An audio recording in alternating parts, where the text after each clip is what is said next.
The TimeSplitters series. Classic trilogy of first-person shooters that you would think would still be going to this day. But while fondly remembered by many, for over a decade now, this classic series has been stuck in the past. Starting out in the early days of the PS2, the TimeSplitters franchise was created by Free Radical Design, and much of the initial team were made up of ex-Rare employees who were responsible for two of the most famous shooters on the Nintendo 64, those being GoldenEye and Perfect Dark.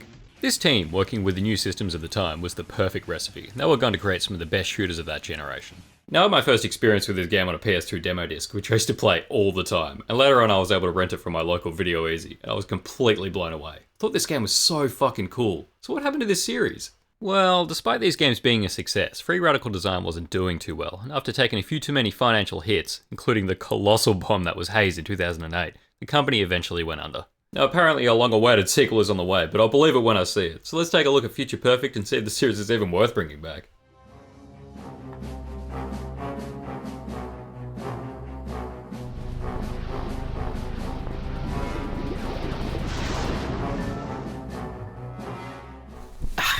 Alright, so this story's a lot of fun, so stay with me here, alright?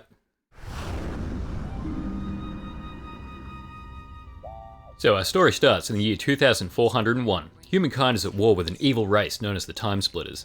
Using time crystals, they are able to travel through time to alter history, and the future of the human race depends on a ship speeding towards Earth, which is carrying 9 stolen crystals, which they'll use to power their own time machine. The mission?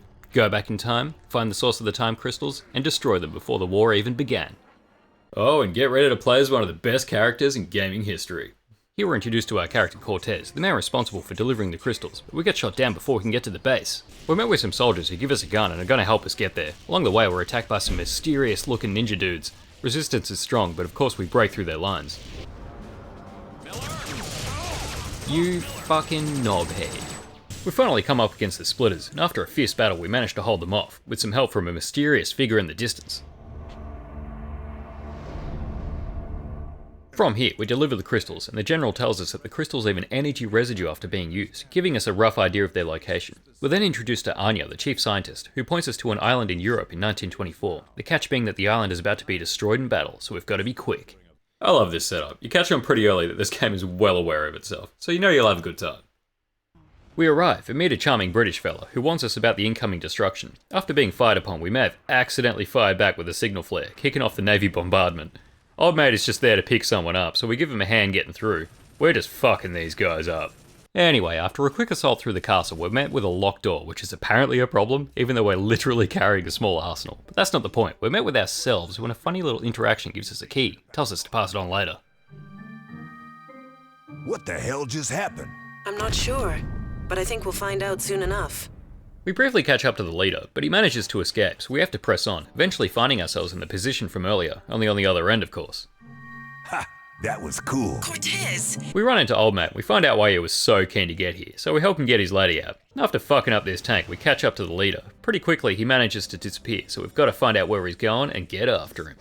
I might be able to deduce some probable locations. How about Stanislav Train Depot, September 4th, 1969? What? It's on the back of the photo. Heading through to 1969, we meet Harry Tipper, who is watching this guy called Kalos, who kidnapped his lady as payback. But he doesn't know this other guy who looks like the bloke we're after. Apparently they've got some pretty heinous shit going down in exchange for eternal life, so we're off to find the time traveller and stop Kalos, who is planning to start World War III because fuck it, why not? We get our hands on some disguises, and even with Harry's interesting choice in uniform, we manage to get inside the base unnoticed, at least temporarily. We start messing with some shit, so obviously they catch on, and we're forced to murder everyone. This goes pretty well, and we find the time traveller, but he manages to jump into the portal, so it's onto the train to catch Kalos. Now I don't know about you guys, but I can't exactly play a train level like this without thinking of GoldenEye. Anyway, we eventually have another encounter with ourselves, cover our own ass, do it again from the other end, and now it's time to confront Kalos. He reckons he's got the upper hand by trapping us, but I've got this glove thingo, and after fucking around, driving his robot cat around just because you could do that for some reason, we stop a missile from launching and have our battle on the roof of the train. This boss fight is nothing too difficult, but at least it's not fucking broken like some of the other games I've played for this channel. We save Harry's girl, and after Ahhh gives us a lead at some spooky mansion in 1994, it's time to split. Just do the thing.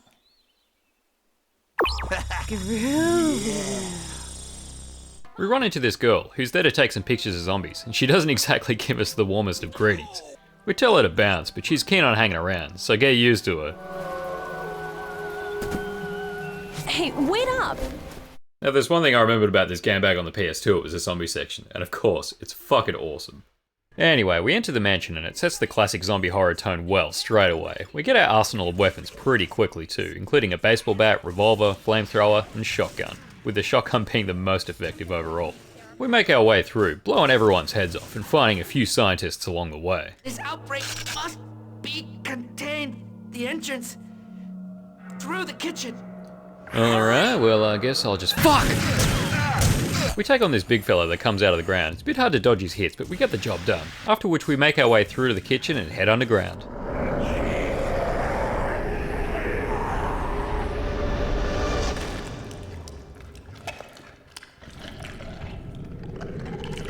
You go first.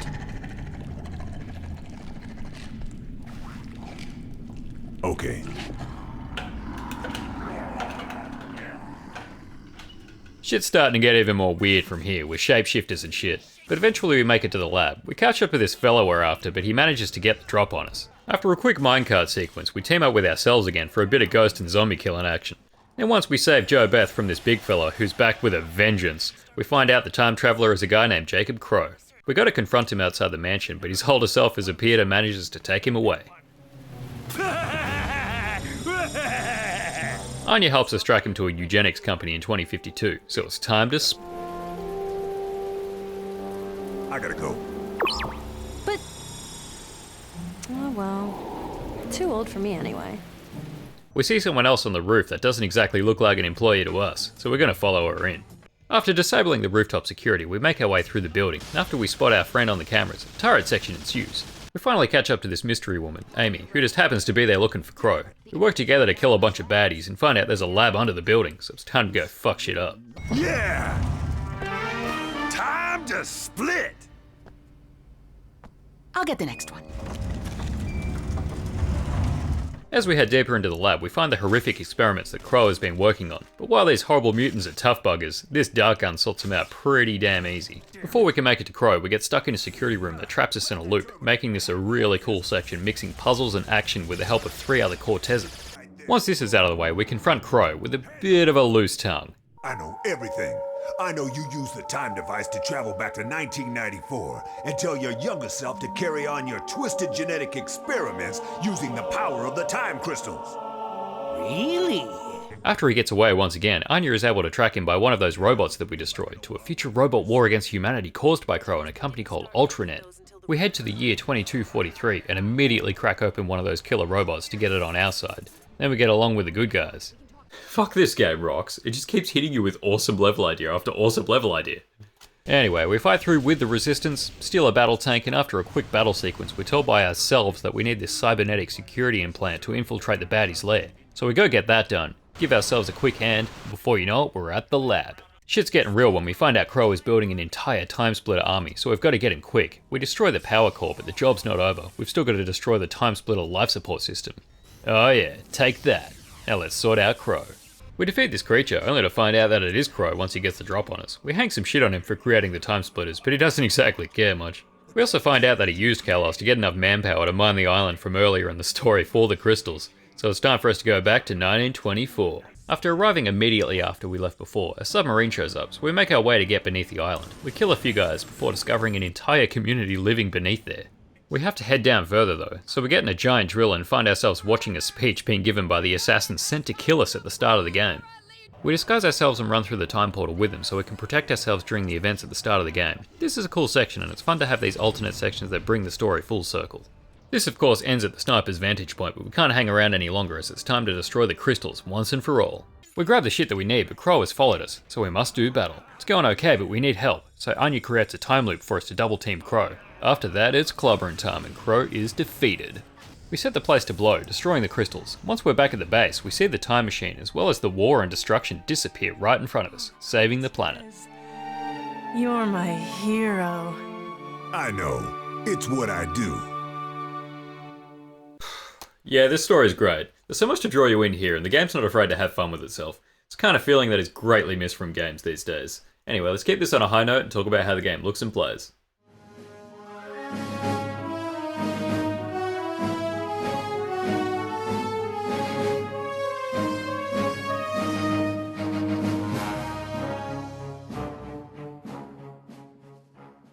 Now, shooters of this generation could still have some growing pains, but being a late-gen release and the third game in the series, Future Perfect's fun gameplay holds up exceptionally well.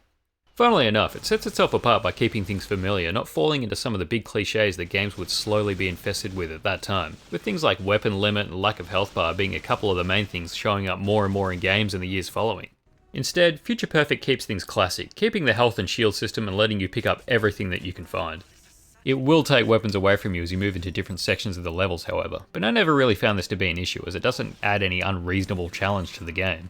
You're never left with critically low ammo or anything, and with how cool all the different weapons are, you feel encouraged to use all the different guns you find in each timeline. There's quite a large selection overall, which is quite refreshing after basically being limited to 2 weapons when I was reviewing the game carrier. Many of the weapons will have alternative firing options, including things like silencers and grenade launchers. These alternative modes add even more depth to what is already an impressive list of weapons, but what's equally as impressive is how fun they all are to use. Sound design helps make these guns feel really beefy and adds the real feeling of weight behind each weapon. The zombie level is probably my favourite example for this, as the revolver and shotgun are just so fucking fun to use.